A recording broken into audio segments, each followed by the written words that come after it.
High. High. আপনি কি এখানে থাকেন? জি। কিন্তু আমি তো আপনাকে আগে কখনো খেয়াল করিনি। খেয়াল করতে হবে কেন? ওয়াও, আপনি ফুল পছন্দ করেন? গাছ পছন্দ করি, সব ধরনের গাছ। আমিও। তাই পছন্দের জিনিসের যত্ন নিতে হয়, জানো তো। গাছে পানি দাও। পানি? হ্যাঁ হ্যাঁ, দেই তো। Excuse me. আবার কি? আপনার নাম্বারটা কি পেতে পারি? ইয়েস, মানে যদি আবার কখনো বিপদে পড়ি এই জন্য। বলুন।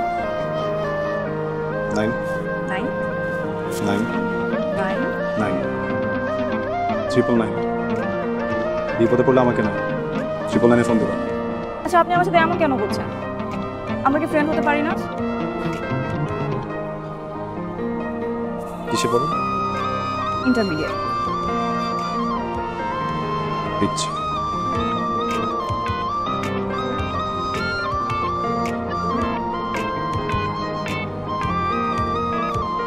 কি বললো? দোস্ত আমাকে পিচ্ছি বলছে। পিচ্ছি? হ্যাঁ, আমরা তো পিচ্ছি না ওনার কাছে, জিনিয়স। চুপ, বাদ দে এখন, বাদ দে। শুন, ওর নাম্বারটা যে কোনো ভাবে জোগাড় করবি। আমাকে পিচ্ছি বলা না। ওকে, ব্যাপার না। তোকে এটা করতেই হবে। পিচ্ছি তো পিচ্ছি আবার। চুপ থাক। চল চল।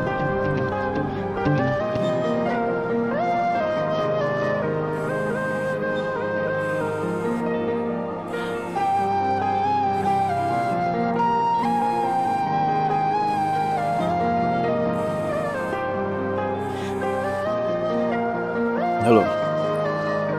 হ্যালো, কে? যাকে 999 কল দিতে বলেছে। তুমি আমার নাম্বার পেয়েছো কিভাবে? নাম্বার জোগাড় করাটা কি কঠিন কিছু? কেন ফোন করছো বলো? ইম্পর্টেন্ট কথা বলার ছিল। হ্যাঁ, সেটা বলে ফেলো। আপনি যেহেতু আমার সাথে বন্ধুত্ব করতে চাচ্ছেন না, তাই আমার মনে হচ্ছে আপনি আপনার সেম এজ ছাড়া কাউকে বন্ধু ভাবতে পারেন না। মানে ভেরি গুড। সবই তো বলছো, কল করছো কেন তাহলে? তাই বলছিলাম কি, আমরা কি বন্ধুর থেকে একটু বেশি কিছু হতে পারি না?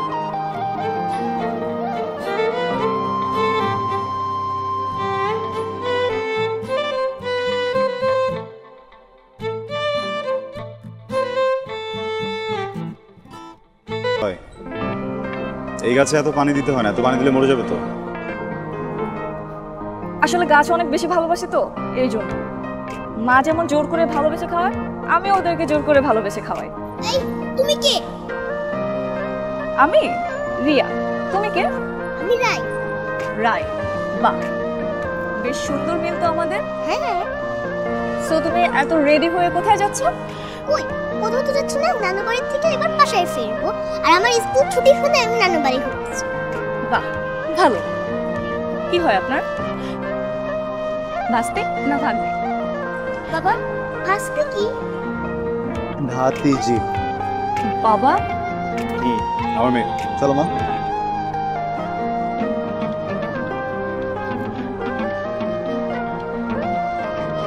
আপনি বাবা? দাদা?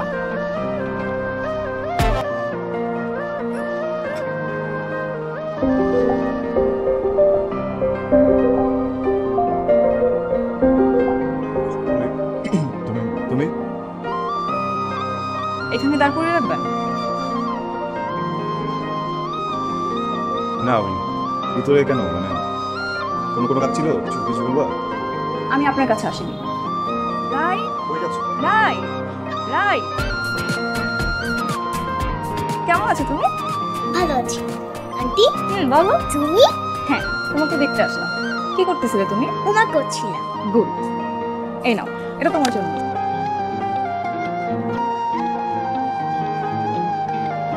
আপনি না হলে আমার বন্ধু হবেন না, ওকে আমার বন্ধু হতে দিবেন না। মামুনি, তুমি নাও। এটা তো তোমার জন্য, তুমি নিবা না? আমি তোমার জন্য এটা এনেছি। তুমি আমার বন্ধু হবে? হ্যাঁ, যদি তুমি এই গিফটটা নাও।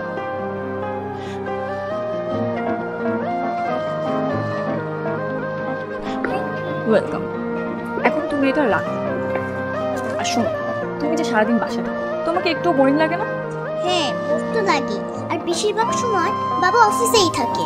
ঠিক আছে, তাহলে আমরাও ঘুরতে যাবো। সত্যি?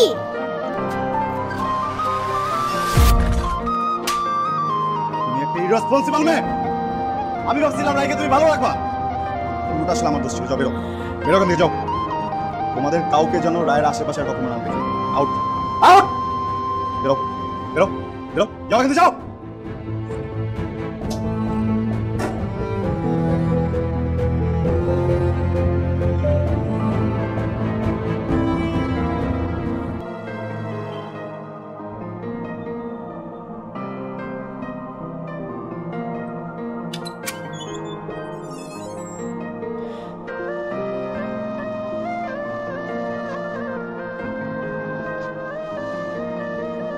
কেমন আছো তুমি?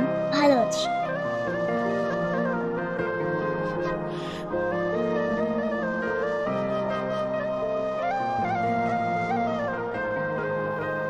সরি।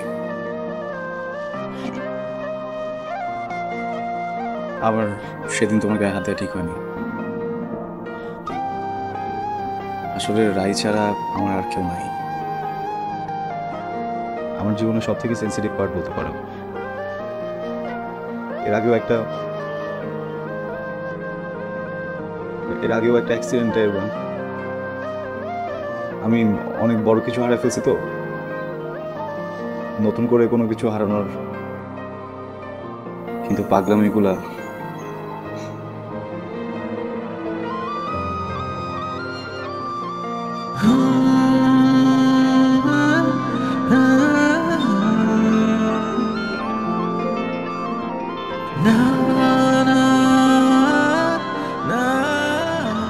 প্রথম দেখাতেই আমার মন হরণ করে নেয় সে, যাকে বলে লাভ এট ফার্স্ট সাইট।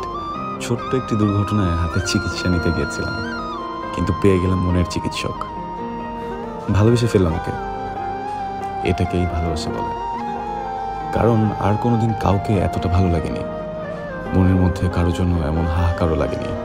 তাকে এত ভালো লাগার কোনো ব্যাখ্যা আমার জানা নেই, কিন্তু আমি এইটুকু বুঝে ফেলেছি, তাকে আমার জীবনে চাই চাই। কিন্তু সবসময় যে সে সেঞ্চুরি নিয়ে আসতাম তাও না। নিয়তি অনিচ্ছায়ও আমাকে আহত বানিয়ে দিত। নিয়ে আসতো আমার স্বপ্ন রানীর দ্বারে। আমাদের সুখের রাজ্যে চাঁদের আগমন ঘটল। রাইয়ের জন্মের পরে আমরা যেন আরো পরিপূর্ণ। আমরা যেন অবিচ্ছিন্ন তিনটি আত্মা। হাসি, ঠাট্টা, আনন্দে আমাদের দিন কিভাবে চলে যাচ্ছে আমরা তা টেরও পেলাম না। রাই একটু একটু করে বড় হতে লাগলো। সরাসরি এসে এখানে আঘাত করে। মাথা থেকে অনেক রক্তক্ষরণ হয়েছিল। লোকজন যখন নিয়ে আসে তখন আমরা স্পট ডেট পাই। সরি ভাই, আমরা আসলে বাঁচাতে পারিনি।